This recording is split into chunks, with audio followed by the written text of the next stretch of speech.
una parte es lo que buscamos en riesgo de exclusión social, que ya vive la exclusión, porque vamos a trabajar en los dos sentidos, las personas que ya están viviendo esa exclusión, pero también aquellas que están en riesgo de no ser también incluidos en una educación superior como lo que tú decías.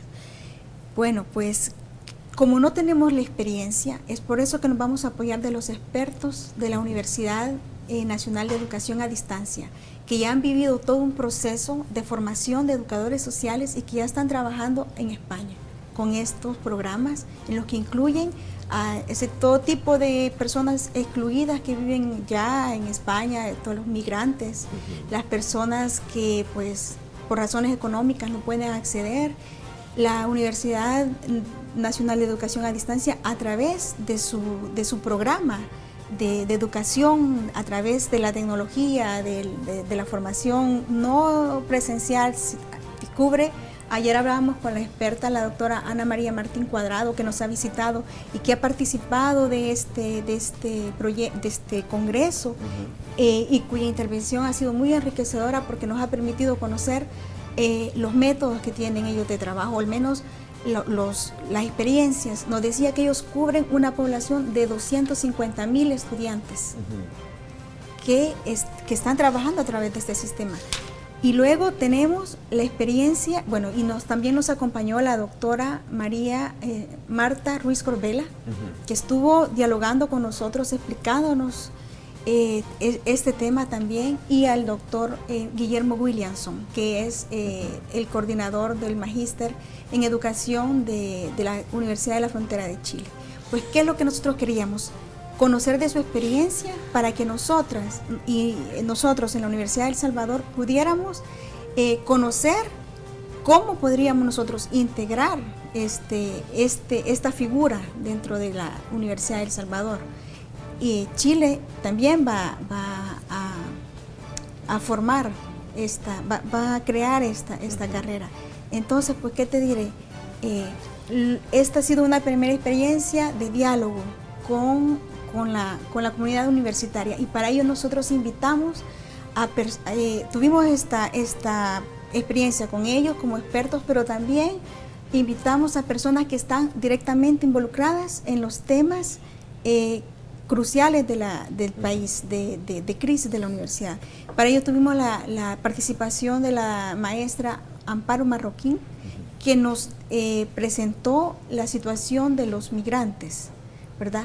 De cómo están ellos viviendo su crisis actual, de cómo ellos están en estas situaciones de peligro, y nos decía de que el país no está capacitado, no hay programas que nos enseñen cómo trabajar con estas personas, y es por ello que se necesita hacerlo. Sí, tengo acá en mi poder detalles de ese congreso, y me parece muy interesante las temáticas que en algún momento se plantearon, y creo que vamos a tener la oportunidad también de hablar de esto, ¿no?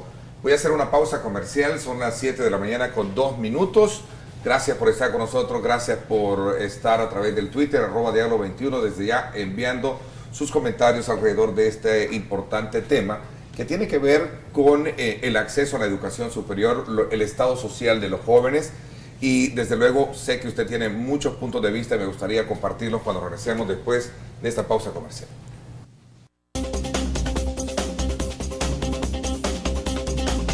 La cantidad de alumnos que salen de bachillerato en este momento son bastante grandes. No dan abasto. La única universidad grande que yo conozco aquí en el país, de hecho, es la Nacional, ¿no? Y aún así está topada. Tienes la suficiente capacidad y las suficientes ofertas para complacer a todos los estudiantes. Necesitan ampliación para que todos tengamos las mismas oportunidades de estudio y aprovecharlas.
Bueno, gracias por estar con nosotros a esta hora de la mañana. Agradecemos como siempre esa fiel sintonía a nuestro programa. A ver, Alejandro, tú has estado desde luego de manera constante trabajando en muchos proyectos que le permiten, que te han permitido a lo largo de este tiempo, desde luego, tener un diagnóstico bastante claro. Tú hablas de una nueva apuesta en educación, de cambiar un poco esos, digamos, esos patrones. Pero también hay una realidad, digamos, social que no deja de, digamos, de intervenir a la hora de querer hacer esos trazos, y es el tema de las políticas educativas, es decir, de cómo el Estado se involucra para poder, digamos, ser un factor coadyuvante en esa proyección. ¿Cómo está, digamos, esa coyuntura versus a lo que anteriormente se tenía? Por ejemplo, tú trabajas mucho en la colonia Santa Eduviges, trabajas en zonas como La Campanera, y ahora desde luego que se han convertido en un ícono de bandera social para el gobierno, para digamos las autoridades de seguridad pública que han entrado con el plan de aquellas zonas donde hay cero violencia. A ver, ¿cómo interpretas tú el estado actual de estas zonas y digamos ese papel y ese rol que se debe jugar en materia educativa? Primero, habría que educarnos todos en todos estos temas de la pobreza, porque desgraciadamente fácilmente hay una confusión, se genera una confusión ante tanta ignorancia, mezclando al pobre con la violencia, permanentemente. Y desgraciadamente, al no saberse mucho ni afuera, ni conocerse las causas, en realidad demasiado, porque no hay tiempo tampoco para ponerse a meditar acerca de eso, adentro, el tema de la pobreza queda absolutamente librado a lo que yo conocí, vi por televisión. Hoy día, este país, como tantos otros países latinoamericanos, se conocen por los medios. Los unos y los otros se conocen por los medios. Saben lo que pasa en las comunidades empobrecidas, desgraciadamente, por lo que ocurre o por lo que transmiten las noticias, tanto de televisión, radio, los periódicos, el internet, las redes sociales.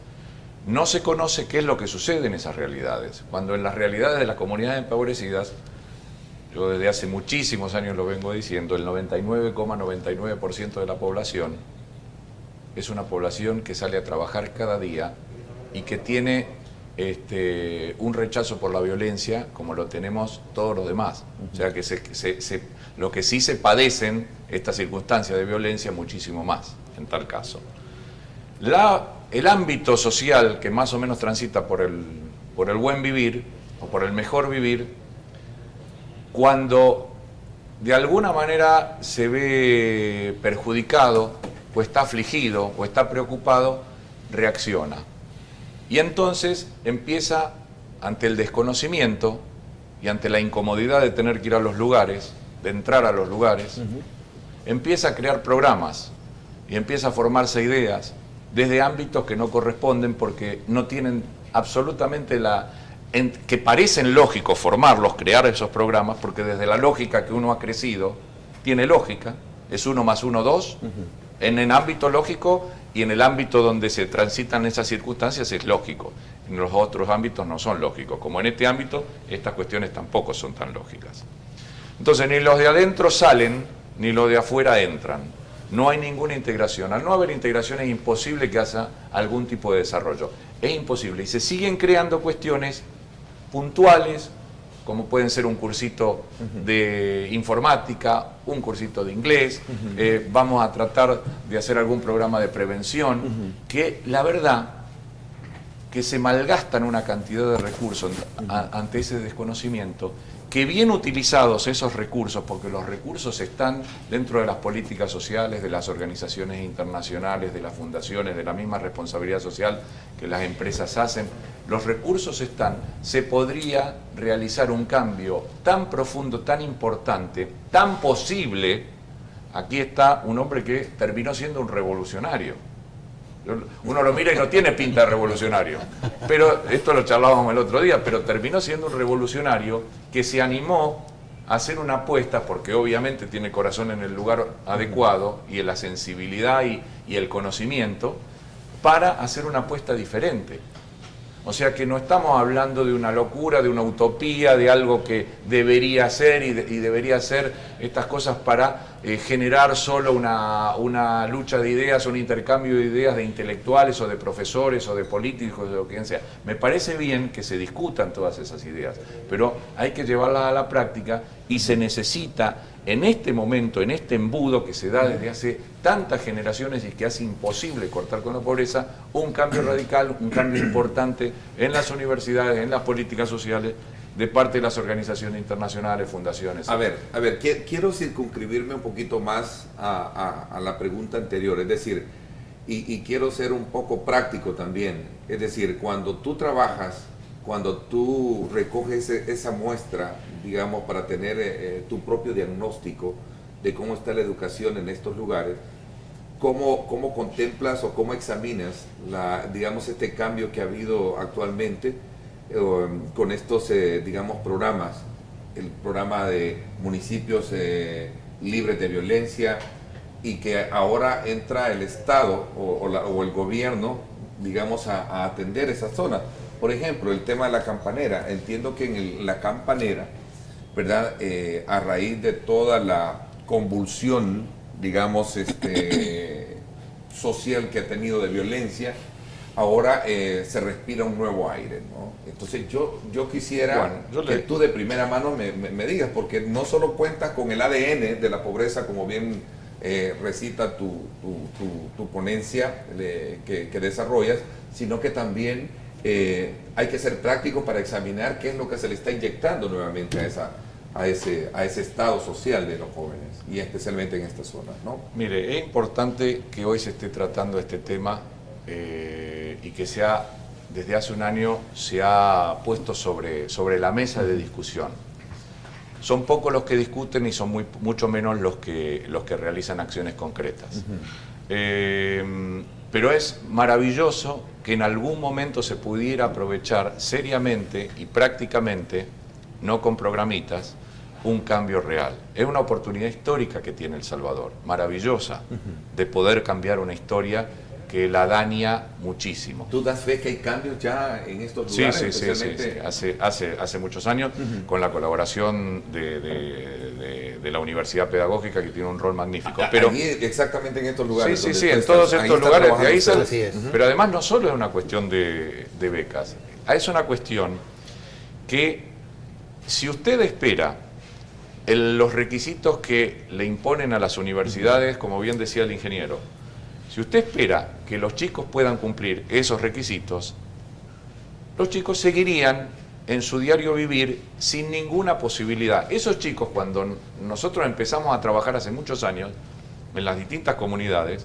no tenían ninguna esperanza, no sabían ni lo que era la universidad. Ni siquiera era una ambición.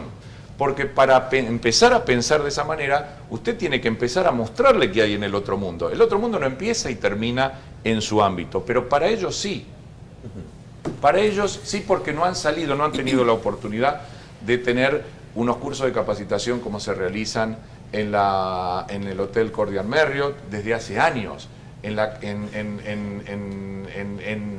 los cursos, en visitas a las universidades, en charlas de personalidades que le vayan a explicar, en los cursos, en la participación de los padres que deben participar, deben incorporarse con 3 actividades por año, en cursos de informática, en el 7 que se tienen que sacar en su escuela. O sea, hacer un proceso formativo de 11 actividades que los prepara muchísimo mejor al joven para ingresar en la universidad, mucho más que ese 8, que es un 8 que excluye absolutamente y que los deja sin posibilidades, no solo en la universidad, reitero, sino en escuelas o en cursos de 1, 2 y 3 años, escuelas artísticas o de capacitación. A ver, ¿y ese compromiso de las universidades será solo de abrir sus puertas ofreciendo becas, o es que verdaderamente debe de, digamos, hacer ensayos académicos que le permitan a los gobiernos, digamos, cambiar un poco esa política de atención a jóvenes? Porque yo no sé cómo están ustedes, particularmente como académicos que son y como universidad,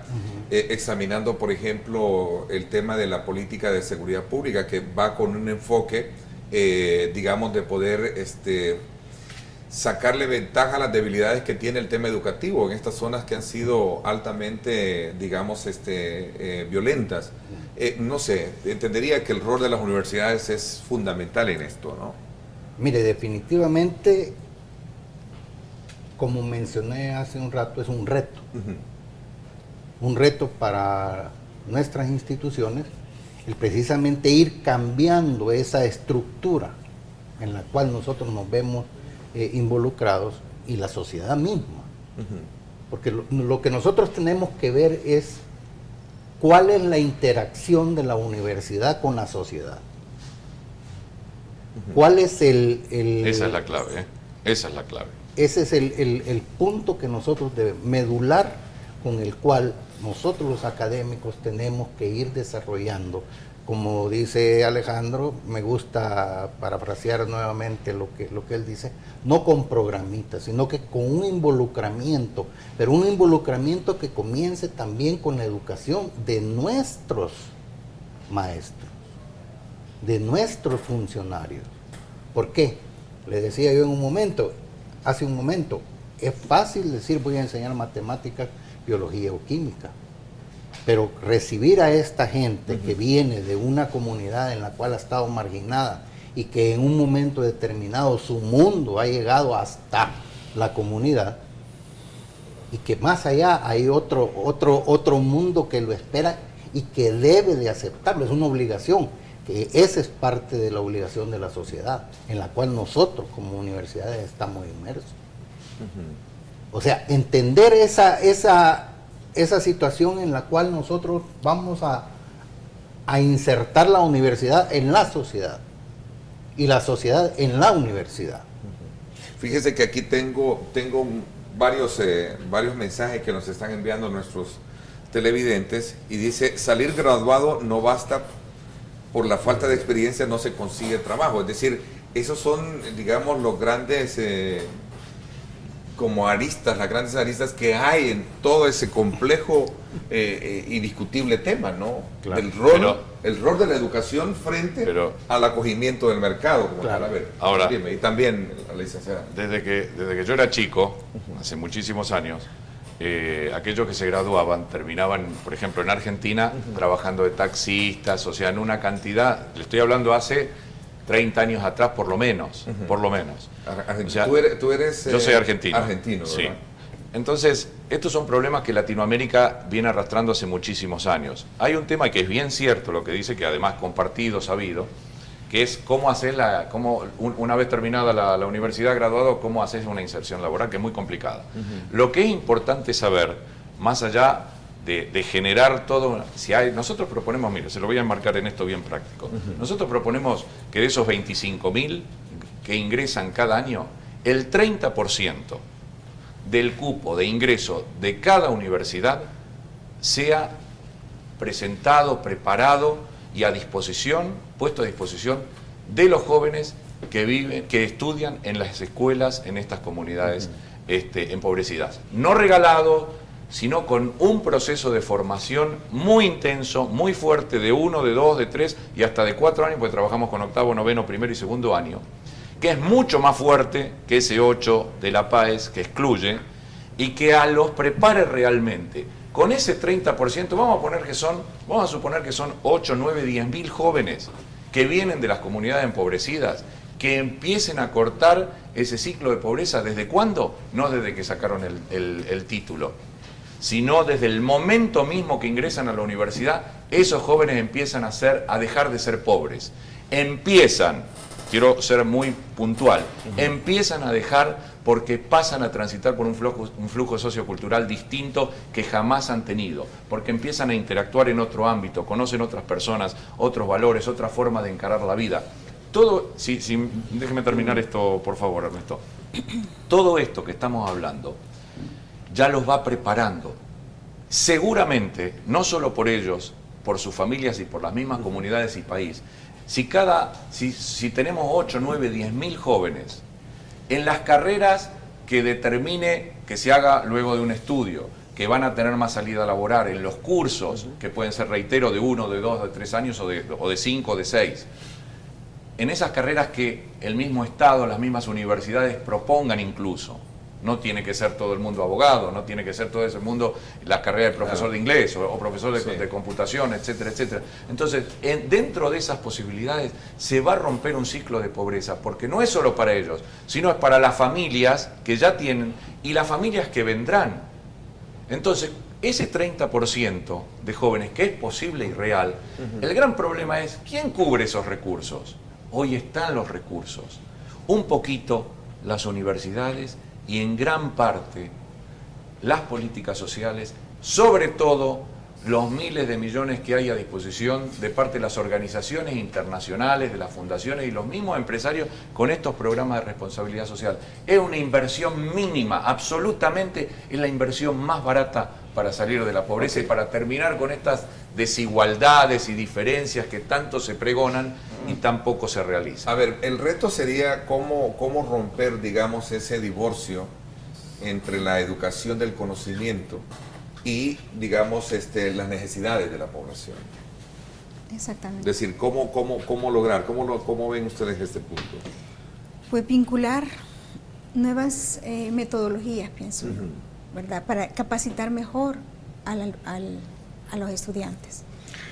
¿Cómo incidir, diríamos, en esto? Por eso es que yo planteaba y recogía, a mí me pareció interesante este amigo que nos escribe, vamos a ver, es José Ángel Rivas, que escribe a través del Twitter y dice, ya le vamos a dar lectura a la parte, a los Twitter que nos están enviando, porque ese es un punto, digamos, que afecta muchísimo. Un estudiante se prepara ¿para qué? Para ir a, ¿cómo se llama?, a dar su conocimiento productivo y generar producción, ¿no? Académico y genera producción. Pero ¿qué pasa cuando viene la sociedad misma, el sector que lo acoge y le dice, pero es que tú no tienes la experiencia para ello? Y a mí me parece que por eso yo decía, estos son, digamos, uno de muchos aristas que existen en esa cadena de preparación que es tenemos que justamente si el profesional no tiene experiencia, entonces la universidad debería de cambiar su metodología y permitir que el estudiante, desde que ese estudiante tenga prácticas laborales, que se inserte, que haga pasantías, que vaya a las empresas y empiece a convivir con ese mundo de trabajo que le permitirá luego, al salir, poder enfrentarse mejor a ese mundo laboral. Entonces, se tienen las experiencias. De hecho, me gustaría recoger un tanto el punto que menciona la licenciada, en el sentido de que a esto viene a concretarse en la relación que existe entre la universidad y empresa. Este tipo de relación en la cual desde ya existe una relación de las universidades con las empresas, pero también nosotros vamos a ir encontrando una serie de valladares que se van a ir dando en el desarrollo mismo del muchacho cuando está estudiando en la universidad. Acá viene y entran ya las diferentes metodologías que puedan utilizar las universidades, que utilizamos las universidades, como la educación a distancia y todo eso. Pero yo hablaba de un compromiso de la sociedad. Y el compromiso de la sociedad no es único y exclusivamente el trabajo de las universidades, es el trabajo de las empresas, es el trabajo de la comunidad internacional, es el trabajo del gobierno mismo. ¿Cómo vamos a tener nosotros, cómo vamos a integrar todos esos elementos sociales para sacar a un país hacia el desarrollo? Voy a hablar de un punto que se ha convertido, digamos, digamos, el factor polémico de discusión o de crítica hacia, digamos, el rol de las universidades en el país, como por ejemplo esa digamos, cantidad exorbitante de profesionales a diestra y siniestra, sabiendo que en el mercado socialmente a veces, digamos, no existe cabida para ellos. Por ejemplo, aquí alguien decía, bueno, ¿por qué las universidades sacan la tendalada con el permiso de, para no herir susceptibilidades, de periodistas, ¿verdad? Para no hablar de otra profesión, ¿sí? Para hablar de otra profesión, de periodistas a diestra y siniestra, sabiendo que el mercado es, la oferta que el mercado es muy limitada. Las carreras Así que se ponen de moda. Y pongamos las otras carreras que se ponen de moda, o sea, hay otras también que están ahí. Pero no quiero herir susceptibilidades. Claro. Es decir, solo desde ahí existe ya un gran, digamos, Ese es factor problemático para un país que verdaderamente quiere tener mano de obra calificada, digamos, aquel conjunto de profesionales que van en esa tendencia de apuesta de desarrollo como país, ¿no? Claro. Y usted ha traído un punto fundamental. Porque ¿cuál es el esquema de desarrollo de nuestro país? Nosotros, las universidades, pasamos en un constante diálogo tratando de determinar cuáles son las líneas de desarrollo que nuestro país debe de seguir, pero no somos nosotros los que dictamos las líneas de desarrollo del país. ¿Qué tipo de generaciones está formando las universidades? ¿Para qué los están formando? Así es. Esas son las preguntas. ¿Va en la proyección, va en el camino correcto que el país requiere? ¿Qué necesitamos en este país como profesionales? Sí. Esa es la pregunta. Nosotros creemos que sí. Que cuesta responderla, porque y creo que hay un divorcio, definitivo, ¿verdad?, entre una política de Estado educativa, ¿verdad?, como apuesta hacia el futuro, y por consecuencia el papel y el rol de las universidades para formar y acoplarse en esa tendencia. Y Perdón, es que, por ejemplo, el caso de mi universidad, ¿verdad?, la que trabajo, se da de que no hay una revisión curricular, ¿verdad? Entonces, ese tiene que ser uno de los principales esfuerzos que tendría que hacerse, revisar las carreras, hacer esa revisión que está normada, que tiene que hacerse cada 5 años para ver si estamos respondiendo a las necesidades de la sociedad, ¿verdad? En ese esfuerzo estamos, y no solamente de revisarlo, sino que se me escapa la palabra, pero es de darle esa de mancomunar, es decir, de integrar, sí, ese prospecto educativo, exacto, de cara sí, a lo que queremos como país.